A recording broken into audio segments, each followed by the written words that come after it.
Hello and welcome to The World Today. I'm Amarachi Ubani. Here are the stories we're looking at coming up within the half hour. The Kremlin denies Russian President Vladimir Putin rejected all of U.S. peace plan for Ukraine. EU leaders hail provisional agreement to phase out Russian gas by 2027. Plus, U.S. President Donald Trump does not want Somalis in the U.S. Let's begin The World Today. Hello again, and thanks for joining us. Kremlin spokesperson Dmitry Peskov says it would be inaccurate to claim that President Vladimir Putin rejected all the U.S. peace proposals during talks with the U.S. envoy Steve Witkoff and Jared Kushner on Tuesday. During a press briefing today, Peskov said it was the first direct exchange of opinions, noting that some things were accepted, some others were marked as unacceptable. He declined to disclose details of the 5-hour negotiations. However, he did add that Russia is ready to meet U.S. negotiators as many times as necessary to reach an agreement. Peskov thanked U.S. President Donald Trump for his efforts, but said the Kremlin will avoid public commentary until expert-level work produces results. Meanwhile, NATO foreign ministers are in Brussels as we speak to discuss a proposal to end the war in Ukraine. In another development, the European Commission President Ursula von der Leyen today announced the European Union has reached a provisional agreement to fully phase out Russian gas imports by 2027. Under this proposal, EU members will halt Russian gas imports by 2026, with long-term contracts phased out by late 2027, aiming to curtail Moscow's revenue streams. EU Energy Commissioner Dan Jorgensen called the move unprecedented, promising a secure and independent energy future free from volatile Russian supplies. Executive Director of the International Energy Agency, Fatih Birol, emphasized the importance of avoiding energy reliance on any single country to prevent future geopolitical vulnerabilities. The agreement excludes Slovakia, Hungary, which will continue to receive Russian oil through the Druzhba pipeline. Last night, we reached a provisional agreement on the Commission's proposal to fully phase out Russian fossil fuels. We're turning that page, and we're turning it for good. This is the dawn of a new era, the era of Europe's full energy independence from Russia. Many believe this would be impossible. Well, the figures speak for themselves, and let me give you some. Today, Russian gas imports, so LNG and pipeline, are down from 45% at the beginning of the war to 13%. Coal imports are down from 51% at the beginning of the war to now 0%. And crude oil imports are down from 26% to 2% today. I always knew that we could deliver with unity, with resolve, and by building on the extraordinary work of the past 3 years. With our Repower EU plan, we overcame the worst energy crisis in decades. We saved energy together while ensuring energy security all the way. We diversified our suppliers to trusted partner, signing new partnerships, and we invested in renewables and nuclear at unprecedented speed. As we slashed Russian imports of fossil fuels massively, we also cut the revenues that Russia uses to wage its war of aggression against Ukraine. We were paying to Russia 12 billion euros per month at the beginning of the war for fossil fuels. Now we're down to 1.5 billion per month, still too much. We aim to bring it down to 0. We will continue to support immediate needs and help build a more resilient Ukrainian energy system for the long term. European Commission President Ursula von der Leyen. In the meantime, the NATO chief, Mark Rutte, is in Brussels for that all-important meeting discussing Russia and Ukraine war. He has taken necessary steps, he says, to address the fallout from the recent corruption scandal in Ukraine that led to the removal of some of its top officials involved, one of them being the Chief of Staff, Andriy Yermak, along with 2 ministers, amid allegations tens of millions were skimmed from energy contracts. Yermak was fired after months of Western pressure and speculation about his role in a $100 million corruption scandal and house-long search of his apartment and 30-minute-long tantrum with cursing, reproaches and accusations. Looking forward today to host the foreign ministers of NATO. Of course, we'll be discussing the historic The Hague summit and to make sure that we implement all the decisions when it comes to someone's phone is ringing.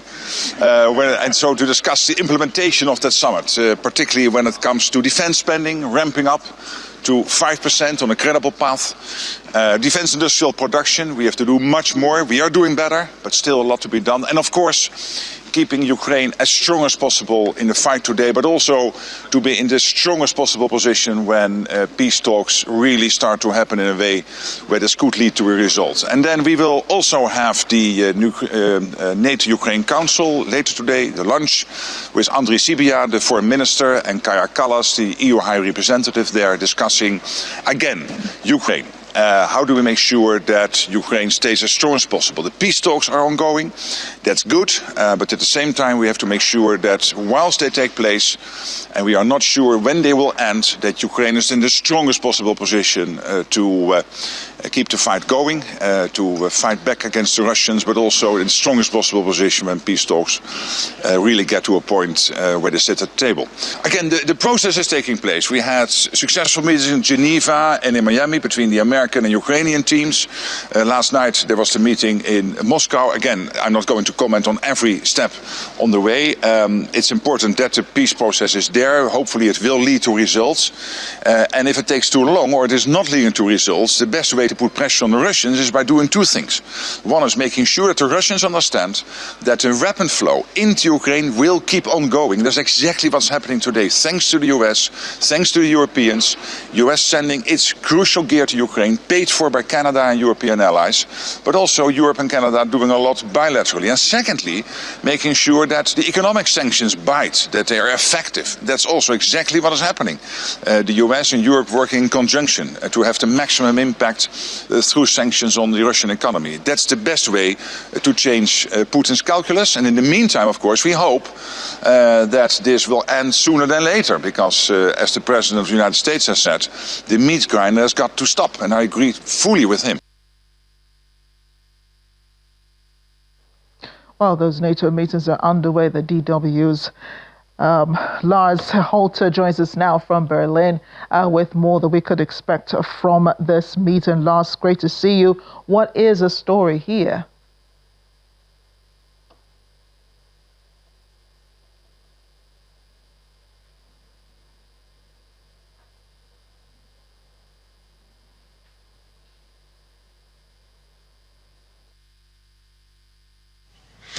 Thanks for having me. Yes, indeed, Marco Rubio is not in Brussels today. The U.S. Secretary of State, the country's #1 diplomat, missing in action. He is sending his second in command. And while it's obviously Washington's prerogative to send whoever they like, it is certainly significant. After all, the U.S. was for decades the driving force at NATO, not just financially, but also in terms of strategy, backed by the country's role as the Western superpower. And we've seen for years now under President Donald Trump and his America First policy that NATO is just not very high on America's agenda anymore. And the level of disdain the U.S. currently has for this most important military alliance can probably best be derived from a statement out of Washington, where they very simply state that Rubio, quote, can't possibly be expected to attend every meeting. And yes, technically he can, and U.S. Secretaries of State have always attended every meeting, not to mention that Russia's war in Ukraine is one of NATO's toughest challenges in decades. Yeah, Lars talking about Marco Rubio, a U.S. Secretary of State's presence at that important meeting in Brussels. But what will all of this talk mean for Ukraine? I mean, they're discussing the corruption scandals and everything. And what are the prospects for ending the war?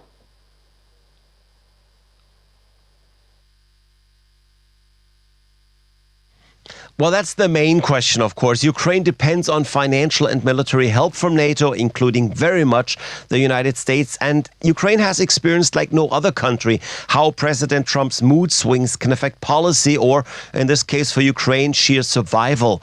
A U.S. delegation has actually met with Vladimir Putin last night in Moscow, and not much is known about what came out of this meeting. But we do know that in latest developments, Trump seems to align himself much more with Russia again than with Ukraine as of late, promoting that peace plan that I mentioned that looked to many observers like a document straight from the Kremlin. NATO member countries seem to be trying to fix a few things and strengthen Ukraine's position now to counter the initial plan, which was unacceptable to Kiev, but also to some Western partners, as the original document seemed to outright reward and thus encourage one country's aggression.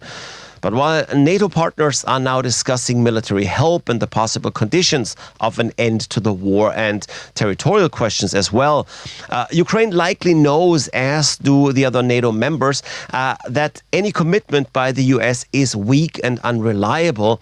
And that just gets underscored again by that absence of Secretary of State Marco Rubio, who would likely find it easier now to renegotiate anything coming out of Brussels today, if only by stating that he had never signed on in the first place. Lars, a lot to think about here. Thanks again for joining us on the program.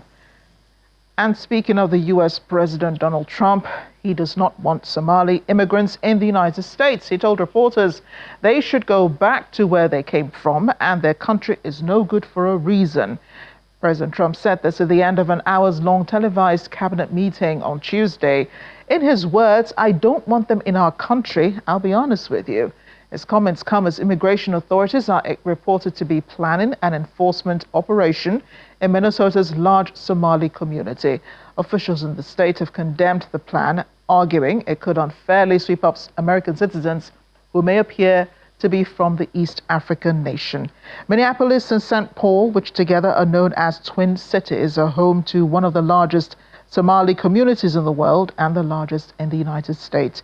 Trump's comments represent an intensification of his recent attacks on Minnesota's Somali community, whose decades-long protected status in the U.S. he recently pledged to revoke, and its Democratic politicians.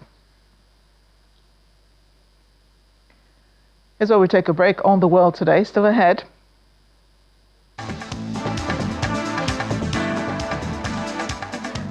Nigerians in Diaspora Commission launches festive season support for Nigerians returning home.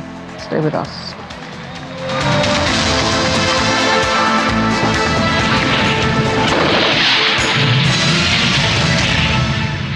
The Pentagon says 82 narco-terrorists have been killed in 21 U.S. strikes in the Caribbean as part of Operation Southern Spare, targeting alleged drug trafficking networks.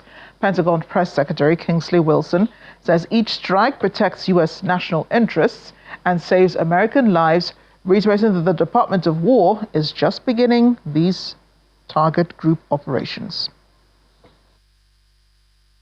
To date, there have been a total of 21 kinetic strikes on drug boats in our hemisphere, with 82 narco-terrorists killed. Each strike conducted against these designated terrorist organizations is taken in defense of vital U.S. national interests and to protect the homeland.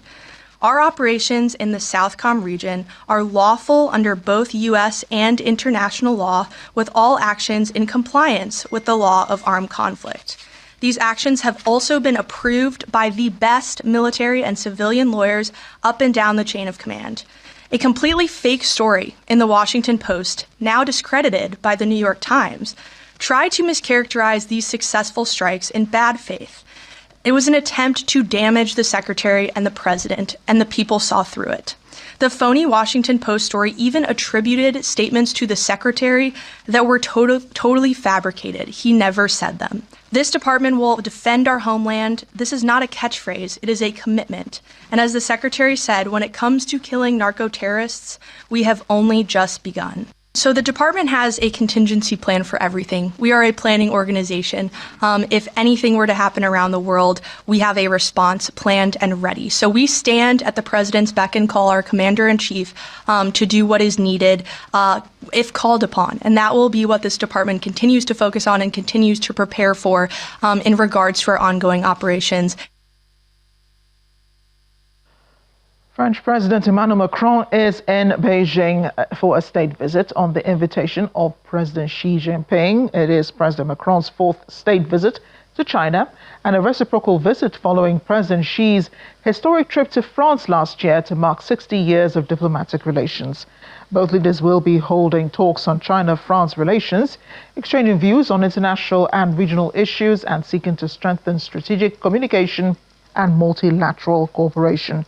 China says the visit, which ends on Friday, will promote a stronger comprehensive strategic partnership and contribute to a peaceful and prosperous world. South Africa's Deputy Minister of Justice and Constitutional Development, Andries Nel, says the country welcomes the ceasefire between Palestine and Israel, but is deeply concerned Israel is already violating that agreement. It was making the comments at the commemoration of the UN International Day of Solidarity with the Palestinian people in Pretoria. Our correspondent Innocent Samosa reports. Delegates witnessed a strong message of solidarity as South Africa reaffirmed its long-standing support for Palestine while marking 30 years of diplomatic relations between the two nations. Those behind the event says the gathering was formed as a moment of reflection, solidarity and a shared commitment to justice. Today marks a very significant day. This day has been commemorated since 1977 when the UN decided to commemorate this day for the Palestinians in solidarity with the Palestinian people for their long struggle to freedom. It's a very significant day because all the people who seek for freedom and for the people who struggle for freedom. South Africa's Deputy Minister of Justice and Constitutional Development, Andries Nel, welcomed the ceasefire between Palestine and Israel, but warned that Israel is already violating its terms. The South African government has welcomed that ceasefire and that accord. We have urged all parties to adhere to that. We are distressed that the state of Israel seems to be violating that agreement on an ongoing basis. And we have urged, as I said, all parties to adhere to the terms of that agreement and to work towards a just, lasting and sustainable peace. Last month, Israeli Prime Minister Benjamin Netanyahu authorized renewed strikes on Gaza after officials accused Hamas of violating the ceasefire. South Africa's guest, the special envoy of President Mahmoud Abbas, His Excellency Dr. Sabri Saidam, says conditions on the ground remain dire. Situation remains dire. There is no such thing as ceasefire. Don't be deceived. What Israel is doing is a continuation of the war you have witnessed over the last 2 years. There's been a severe bombardment of areas in Gaza. There's been various incursions. There's been confiscation of land in the West Bank, especially by settlers, and encouragement to settlers to confiscate and drive out people from their homes and their own places they live in around the West Bank. And there's been also the total closure of Gaza, Israel not allowing any proper or sufficient amount of food into Gaza. With diplomatic ties now spanning 3 decades, Pretoria maintains that dialogue, accountability and respect for human rights are essential if lasting peace is to be achieved in the region. From Pretoria, South Africa, Innocent Samosa, Channels Television News. The Nigerians in Diaspora Commission, NIDCOM, has assured Nigerians returning to the country for the holidays appropriate information will be available at the airports, as well as safety information to make their stay memorable and worthwhile. I had a chat with the Commission's Director General, the Chairman, Mrs. Abike Dabiri-Erewa, on this. We are going to be collaborating with a group 1st October. We're going to have a booth at the airport. You're going to see NIDCOM stand there for Nigerians in diaspora coming. You need direction, you need guidance. We're going to provide it for you, working with this private sector. So there's going to be something at the airport to guide you, to direct you, just in case you want to ask questions. So we're doing that this December with 1st October. So that is that. And then two, we are there for you. Where, contact us in terms of pointers and all that, which we've been doing. But for Dirty December, is everybody, Nigerians, non-Nigerians. In fact, I just received somebody from the US who came to me and said, July 25 should be Global Diaspora Day. She's an African American. And she said, you know what, we love what Nigeria is doing. Let's make July 25 Global Diaspora Day. And the proclamation is going to be made in Ghana on December 19. So, we're leading. And others are following, and we're happy about that. So for Dirty December, however, let's all be careful. Don't let's exploit. That's just my don't let's exploit our people coming in, Nigerians and non-Nigerians. Let us be who we are, warm, hospitable, and disciplined. Discipline is a key word. But for us as Diaspora Commission, we'll be working with 1st October. You'll see the stand at the airport. So you can go there, ask questions. We'll see our staff there to guide you, to answer your questions, and see whatever we can do to help as you come home to Nigeria. And then don't come just in December. Come all the time. That'll be all in the world today. Thanks for watching. I'm Amarachi Ubani.